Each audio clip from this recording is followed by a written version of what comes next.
بہت سارے لوگ یہ سوال مجھ سے کرتے ہیں کہ سٹیزن شپ ہم کیسے حاصل کریں، یورپین کنٹریز کی، north American, south American countries یا ایشین کنٹریز کون سے ہیں جو سٹیزن شپ دیتے ہیں۔ میں آج اس شارٹ سی ویڈیو میں آپ کو ایکسپلین کروں گا مختلف سٹیزن شپ آپشنز کے بارے میں، کیونکہ یہ بڑا ضروری ہے۔ کچھ لوگ جو ہے سٹیزن شپ بائی انویسٹمنٹ کے بارے میں پوچھتے ہیں، کچھ لوگ جو ہے سٹیزن شپ بائی ریزیڈنسی یعنی کہ وہاں اس ملک میں رہ کے سٹیزن شپ لینے کے بارے میں پوچھتے ہیں یا سوچتے ہیں۔ کچھ لوگ شادی کر کے سٹیزن شپ لینا چاہتے ہیں، کچھ لوگ جو ہے بزنس کر کے سٹیزن شپ لینا چاہتے ہیں، کچھ اسٹڈی وغیرہ کے بارے میں بھی سوچ رہے ہیں کہ وہاں جا کے رہا جائے، رائٹ۔ تو آج کی ویڈیو میں اسپیسیفکلی سٹیزن شپ کی مختلف آپشنز کے بارے میں بات کروں گا، پھر اس پہ ڈیٹیل سے بھی ہم بات کریں گے ون بائی ون ایک ایک آپشن پہ۔ اس کے علاوہ ریزیڈنسی بائی انویسٹمنٹ یا ریزیڈنسی کی کون کون سے آپشنز ہیں، تو ویڈیو آپ اینڈ تک واچ کریں۔ اگر آپ کا کوئی سوال ہو تو آپ کمنٹس میں پوچھ سکتے ہیں، میں آپ کو ضرور ریپلائی کروں گا۔ سب سے پہلی بات یہ ہے کہ جو سٹیزن شپ بائی انویسٹمنٹ کی جہاں تک بات ہے، یہ ایک خاص اسپیسیفک پروگرام ہوتا ہے بائی لا، جو حکومت نے اعلان کیا ہوا ہوتا ہے کہ ہمارے ملک میں اگر کوئی انویسٹمنٹ کرتے ہیں تو ان کو ہم سٹیزن شپ دیتے ہیں۔ تو یہ ڈائریکٹ سٹیزن شپ ہوتی ہے، اس میں یہ نہیں کہ اس ملک میں آپ 2 سال رہو گے یا 5 سال رہو گے تو پھر آپ کو ملے گی، یہ ڈائریکٹلی ملتی ہے۔ بہت سارے کنٹریز یہ آپشن آفر کرتے ہیں، جیسے کریبین کے اندر جو کنٹریز ہے، Dominica, Saint Lucia, Saint Kitts, گرینیڈا وغیرہ۔ اس کے علاوہ یورپین سائڈ پہ یہ مونٹینیگرو جو ہے یہ آفر دیتا ہے، مالٹا یہ آفر دیتا ہے۔ اور ان کنٹریز کے علاوہ جو یہاں پہ ہمارے پاس کنٹریز ہے مڈل ایسٹ میں، اور ادھر ترکی جو ہے نا ایک بڑا مشہور آپشن ہے اس میں۔ جارڈن جو ہے سٹیزن شپ بائی انویسٹمنٹ دیتا ہے، اور ریسنٹلی ایجپٹ نے جو ہے سٹیزن شپ بائی انویسٹمنٹ کا پروگرام شروع کیا ہوا ہے۔ اب ان کی پرائسز کیا ہوتی ہے؟ پرائسز سٹارٹ ہوتی ہے $1,00,000 سے، جو کریبین سٹیزن شپ ہے وہ $1,00,000 سے سٹارٹ ہوتی ہے، اور سب سے ہائیسٹ جو ہے پھر مالٹا کی ہے، جس میں آپ کو $2 ملین تک انویسٹ کرنا ہوتا ہے۔ اس میں ہوتا یہ کہ یا تو آپ ریئل اسٹیٹ میں انویسٹ کرتے ہو، یا کسی بزنس میں انویسٹ کرتے ہو، یا بینک میں پیسے رکھتے ہو، اور پھر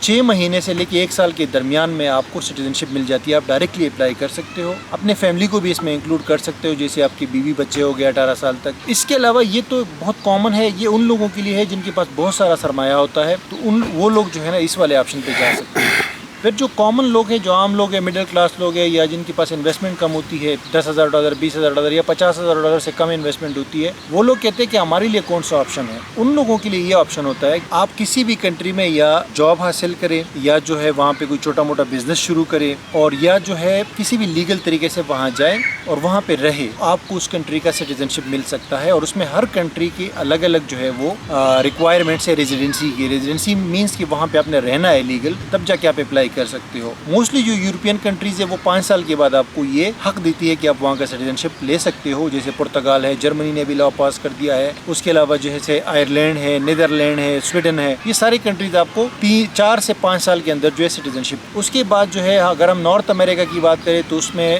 کینیڈا آپ کو 3 سال کے بعد سٹیزن شپ دیتا ہے، اگر آپ لیگلی وہاں پہ 3 سال رہتے ہیں PR کے اوپر۔ پھر آپ کا جو ساؤتھ امریکن کنٹریز ہے وہ تھوڑے کم ٹائم میں آپ کو دیتی ہے، جیسے ارجنٹینا صرف 2 سال کے بعد آپ اپلائی کر سکتے ہیں، برازیل میں آپ 3 سال کے بعد اپلائی کر سکتے ہیں سٹیزن شپ کے لیے، یوراگوائے میں اور پیراگوائے میں 2 سال کے بعد، پیرو میں آپ 2 سال کے بعد اپلائی کر سکتے ہو۔ اسی طرح پھر جو ایشین کنٹریز ہے وہ تھوڑی سی ٹف ہے، مثلا تائی لینڈ میں آپ سٹیزن شپ کے لیے 10 سال کے بعد اپلائی کر سکتے ہو، آپ کو رہنا پڑے گا، رائٹ۔ اب رہنے میں جیسے میں نے پہلے کہا، یا تو آپ کو بزنس کر رہے ہو تو اس میں لیگل طور پہ رہنا ہے، یا آپ جاب کر رہے ہو تو لیگل طور پہ رہنا ہے۔ پھر ایک چیز اور آتی ہے، جب آپ شادی کرتے ہو تو شادی اگر آپ کسی سٹیزن سے کرتے ہو، چاہے وہ لڑکا ہو یا لڑکی ہو، تو اس صورت میں بھی آپ کو سٹیزن شپ تھوڑا جلدی مل جاتا ہے۔ مثلا اگر آپ وہاں رہتے ہو اس ملک میں تو 5 سال میں آپ کو